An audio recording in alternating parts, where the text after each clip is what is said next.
The day it happened, the world blurred into an oppressive haze of crimson and grey. I remember the sharp, metallic tang of fear in my mouth, the way my heart hammered against my ribs like a trapped bird. It was supposed to be a triumph, a culmination of years of relentless effort. Instead, it became the crucible of my undoing. Elias. His name, once a whispered prayer on my lips, became a venomous curse. We had built Ethel together, brick by painstaking brick, code line by painstaking code line. It wasn't just a company, it was our shared dream, a fortress of innovation we believed would revolutionize the tech world. He was the visionary, the charismatic frontman, while I was the architect, the silent force crafting the intricate algorithms, the one who breathed life into his grand ideas. We were a perfect synergy, or so I believed. My trust in him was absolute, a blind devotion that would ultimately gouge out my eyes. The day of the launch, the air crackled with anticipation. Investors, media, industry giants. Everyone was there, hanging on Elias's every word as he unveiled Project Chimera.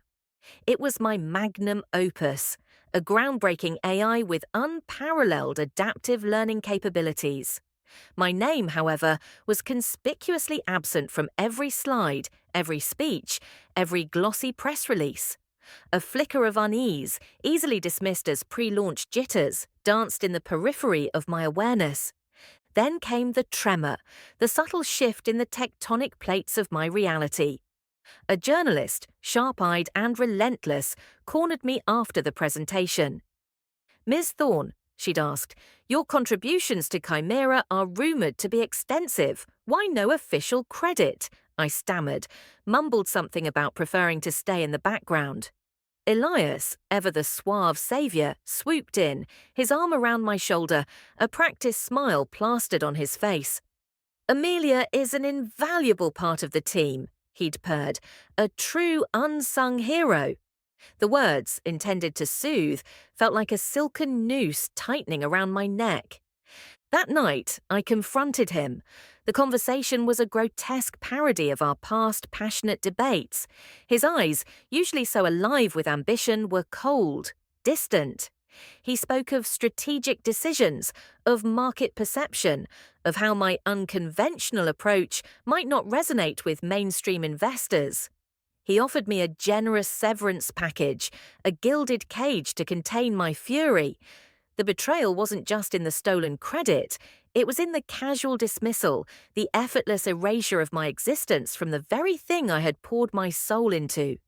It was in the realization that our friendship, our partnership, had been nothing more than a convenient facade for his ambition.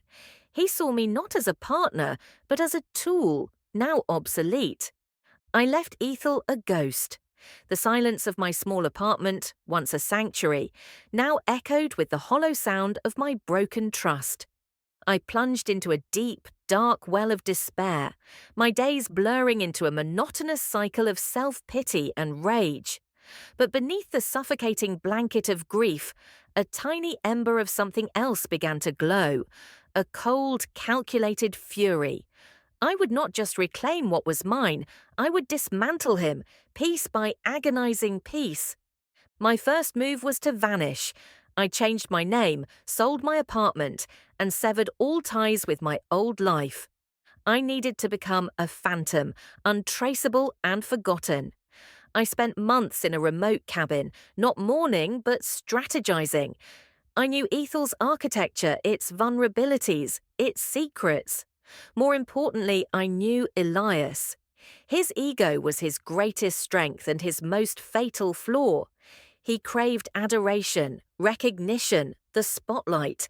My vengeance wouldn't be a brute force attack, it would be a slow, insidious poison, corroding his empire from within. I began by meticulously dissecting Ethel's network, not to destroy, but to understand. I discovered backdoors, vulnerabilities that Elias, in his haste for expansion, had overlooked or simply deemed insignificant. These were the threads I would unravel. My first strike was subtle. An obscure financial blog published an exposé on Ethel's questionable accounting practices, hinting at inflated valuations and dubious tax shelters. The information was meticulously researched, presented in a way that seemed to come from an insider, yet offered no concrete proof. Elias dismissed it as a smear campaign, but the seed of doubt had been planted. Next, I targeted Chimera itself. I didn't want to destroy it. I wanted to reveal its true creator. I began injecting subtle, almost imperceptible flaws into its code, glitches that would only manifest under very specific, rare conditions. When they did, they were baffling, frustrating, and impossible to trace. These anomalies began to erode the confidence of Ethel's most prominent clients. Whispered rumors of Chimera's instability spreading like wildfire. My most audacious move involved a competitor, a fledgling AI startup called Nexus. They were struggling, desperate for a breakthrough. I anonymously fed them a series of highly innovative, yet incomplete, algorithms, fragments of Chimera's underlying architecture, tweaked and disguised. I knew Elias's paranoia. He would see these as a direct threat, a violation of his intellectual property. The day Nexus launched their Orion project, a scaled-down but remarkably efficient AI, Elias was apoplectic. He publicly accused them of industrial espionage, threatening lawsuits, his carefully cultivated composure cracking under the pressure. Nexus, emboldened by their sudden success, fought back, their legal team revealing the anonymous contributions they'd received, framing them as a public service, an act of open-source innovation.